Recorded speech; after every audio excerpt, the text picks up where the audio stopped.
Today, I want to share with you a psychological masterpiece titled The Road Less Traveled. This is an astonishing book because, upon its initial release, it received absolutely no promotion or marketing. It was like a small pebble dropped into a calm sea, leaving no ripple. It wasn't until 5 years later that it suddenly gained widespread recognition, dominating bestseller lists for over 20 years and being translated into 23 languages. The reason for its popularity is simple. Its profound content spread organically through word of mouth among readers. Its author, M. Scott Peck, has been hailed as the greatest psychotherapist of his era. He graduated from Harvard University and later completed his doctoral program at Case Western Reserve University, another prestigious institution in the U.S. He then served as a psychiatrist in the U.S. Army for 9 years. Throughout his nearly 20-year career, he treated thousands of patients suffering from psychological ailments. Some say only the wise can truly understand this book. Others believe that grasping its philosophy and awakening is not difficult, but merely one in thousands manages to put it into practice. This is why it's said that there is a road less traveled in this world. What is this road less traveled? The author dedicated his entire book to showing us that it is, in fact, the path to true maturity. However, as he himself revealed, there's a truth no one dared to speak before. Most people have psychological issues, differing only in degree. Within each of us, to varying extents, there are symptoms of psychological illness that we either don't recognize or pretend not to see. And precisely because of this, we fail to achieve true maturity. All our lives we yearn for happiness, yet we constantly avoid growing up. The truth is, happiness is never for those who refuse to mature. Today's book will pinpoint the psychological issues currently residing within you, helping you understand how to embark on the road less traveled to live a truly happy and progressive life. This destination may seem distant, but rest assured, this path is truly worth taking.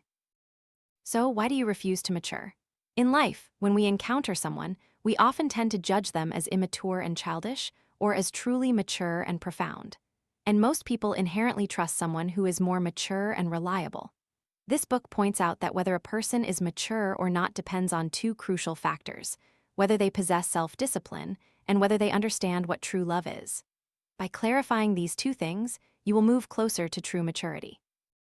However, a vast number of people spend their lives lingering in immaturity and agonizing in pain, unwilling to step onto this less traveled road path forged by self-discipline and love, leading us to mental and spiritual growth. But why do we still refuse to mature? As the author says, mental maturity isn't achieved overnight. It's an arduous journey. Arduous because, first and foremost, it demands self-discipline. According to the author, discipline is the active embrace of pain, adjusting one's mindset, and resolving problems with a positive attitude. But most people tend to be passive, avoiding pain and problems. Here are some signs that we are evading problems. First, procrastination. We procrastinate out of fear of failure or because we don't know where to begin. Second, complaining. We constantly lament and criticize others and ourselves. From the very beginning, the author states a stark truth: life is full of difficulties. Indeed, birth, aging, sickness, death, all changes, and all things beyond our control are always awaiting us. Yet, many people hold an ideal that they shouldn't have to endure such suffering. So when suffering befalls them, they think they are unlucky, that everything is terrible. It's his fault. I don't know about this. This has nothing to do with me, and so on. This constant attitude of complaining, blaming, fault-finding, and excusing oneself is a sign of immaturity because the person is unwilling to face suffering at all. Next, a vague and indecisive stance in their own opinions, beliefs, and interests. Consequently, they frequently avoid conflict, afraid of offending others or fearing negative consequences from their own views. This, too, is a manifestation of avoiding suffering. And beyond that, far too many people in society today are avoiding reality by paralyzing themselves daily.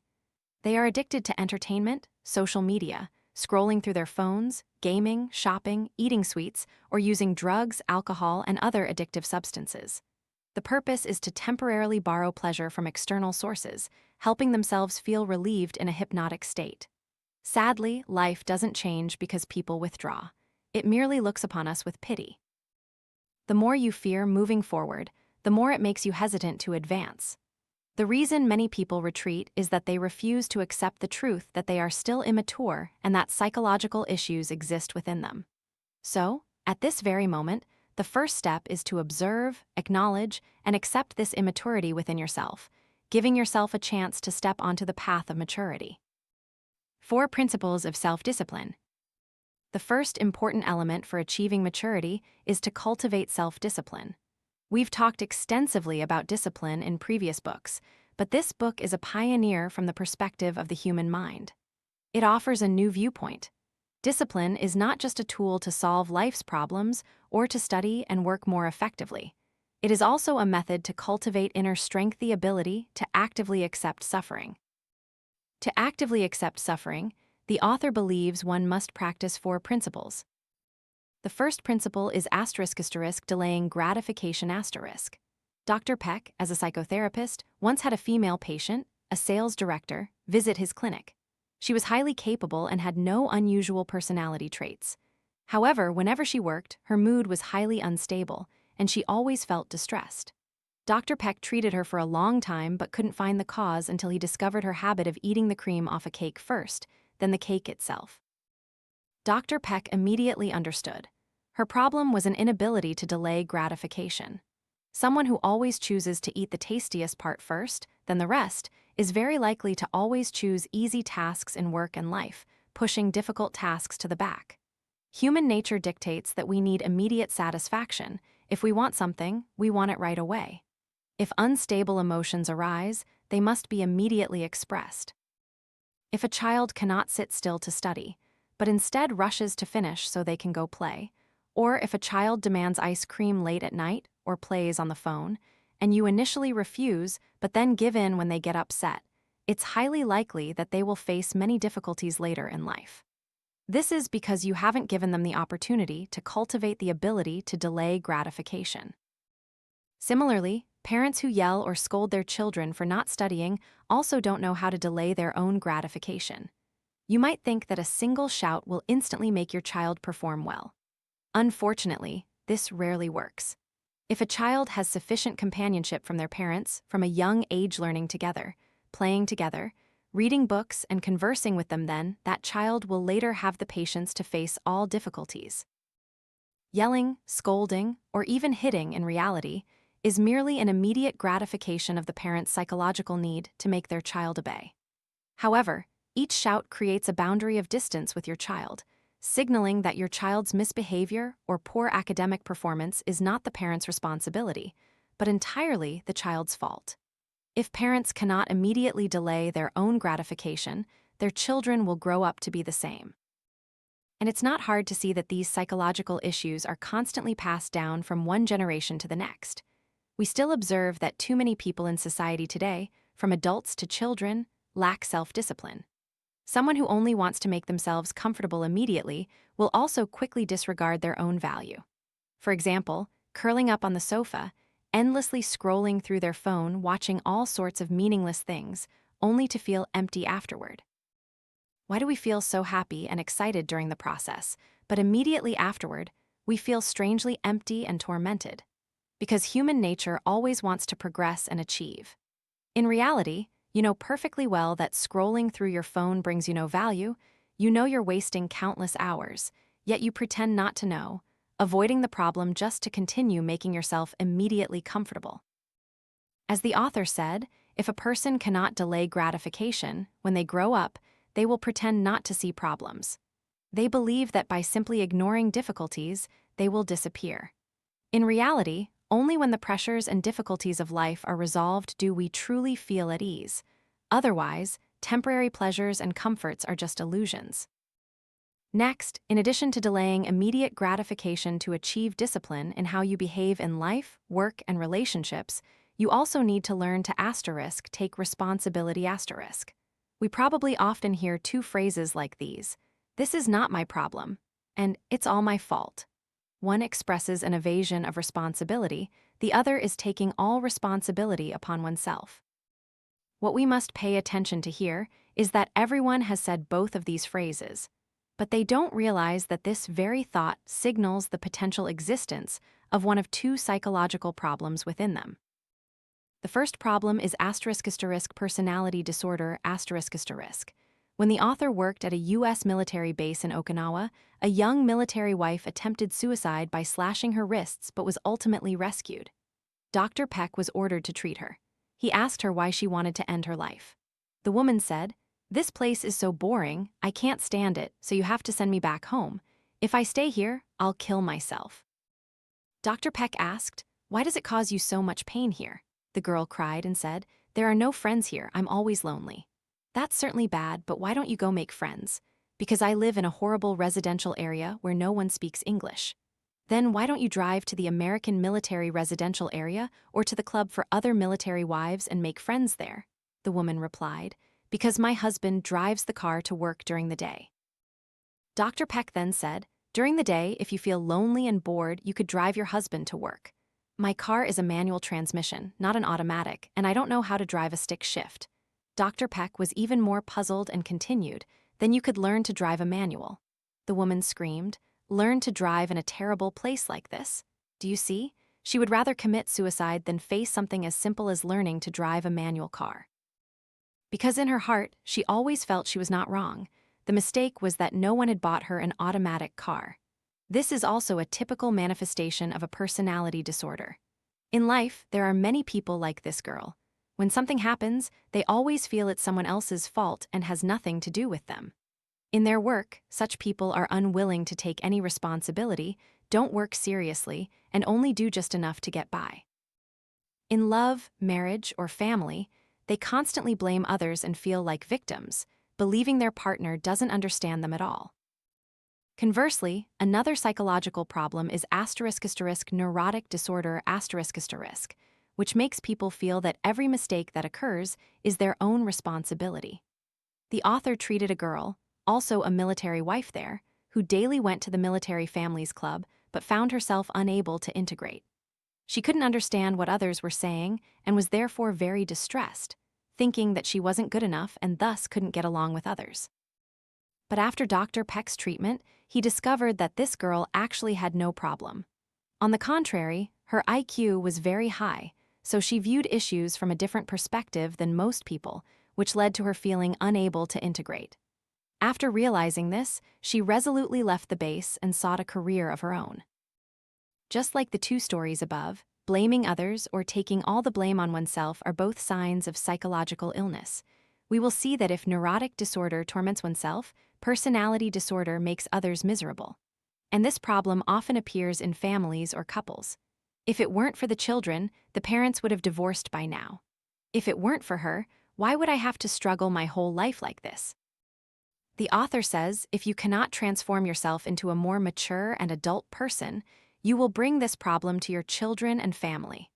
Therefore, taking responsibility means taking responsibility reasonably, not evading all responsibility, nor bearing all responsibility alone. The third principle, loyalty to the truth ***. A person cannot live in truth because they are trapped within their own life map, or in other words, an illusory world they have created. Many of us live in a self-created illusion. The author had a patient, a husband who behaved terribly, was never home, and was cruel to his wife and children. Later, when his wife left, he was heartbroken and sought out Dr. Peck. Dr. Peck told him, "If you still love your wife and children, you should start treating them well." The man began to list his actions. "I did this and that, I treated them very well." Afterward, Dr. Peck conducted a deeper investigation into his past, only then discovering that from childhood, he had been repeatedly let down by his parents, losing all trust in them. If his parents couldn't be trusted, then no one could be. Thus, throughout his growth, he conflicted with the police, argued with superiors, fought with customers, and had disputes with his own wife. He believed he could only trust his 2 children, but now his wife had taken them away and he collapsed. Afterward, he repeatedly missed appointments with Dr. Peck during his treatment. One day, Dr. Peck told him, "Today is the only day I can wait for you. Other times won't work." The man asked, "How about this Saturday?" Dr. Peck replied, "I already have an appointment with another patient on Saturday." The man immediately retorted, "Can't you care about me a little? I'm your patient too." Dr. Peck reiterated, "Saturday is for another patient. I've already waited for you for your time, so that means you can't adjust your schedule, right?" In the end, the man blacklisted Dr. Peck, believing he was also untrustworthy. In reality, it wasn't that no one was trustworthy. It was that this man was not living in truth. So what kind of people are not loyal to the truth? They are those who use their own unique logic to solve problems. For example, some parents teach their children, but if the child doesn't listen, they immediately get angry. Don't talk back to me, I'm your father. Or someone whose mistake is pointed out by a younger person immediately retorts, you, a newcomer, dare to lecture me. Or a husband or wife whose flaws are pointed out by their partner adopts an attitude of, if you can't stand it, then let's divorce. For such people, the problem is right before their eyes, but they refuse to accept it because they do not allow anyone or anything to challenge their life map. Instead of solving the problem, they will try to attack others with abusive words or coercion. After learning how to curb immediate gratification, take responsibility, and live in truth, the ultimate goal of life is still to maintain balance. This is also the fourth principle.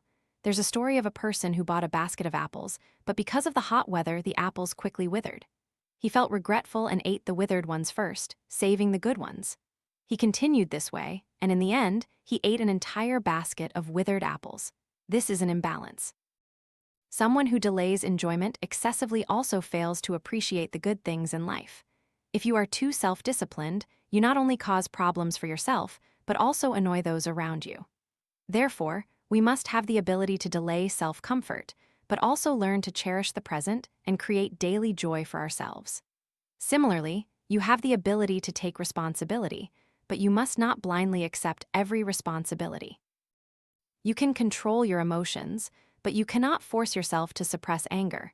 Instead, you need to learn how to express anger properly. The author compares maintaining discipline while keeping balance to the process of descending a hill on a bicycle. You must enjoy the thrilling, fast, and exhilarating feeling of going downhill, but at the same time, you must think about what to do when you turn a corner. Therefore, to land safely, we need to learn how to apply the brakes and reduce speed. This is precisely the process of pursuing balance. An undisciplined person will never apply the brakes, joyfully plummeting downhill and crashing or not. They don't care. They just want to be happy first and deal with it later. But a disciplined person can apply the brakes on self-gratification at any time. So, don't be too hard on yourself whenever you can't be disciplined. Also, don't immediately isolate yourself from all electronic devices or things you crave. If you're scrolling on your phone, give yourself 5-10 minutes and tell yourself that you can absolutely hit the brakes immediately. If you don't hit the brakes, the one who will tumble and suffer the pain next will be you. These are the 4 principles for becoming disciplined. The greatness of a person lies not in leading others, but in managing oneself well. In life, we are too accustomed to being strict with outsiders, but incredibly lenient with ourselves. In reality, life is full of difficulties, but discipline will be the effective antidote that eliminates all anxiety and pain. It is also a person's greatest asset and ability to face and solve life's problems. However, to truly mature, discipline alone is not enough. You also need to know how to love. Dr. Peck, from the perspective of a psychotherapist, will specifically point out whether you are exhibiting any psychological symptoms while in love and what true love and maturity truly entails.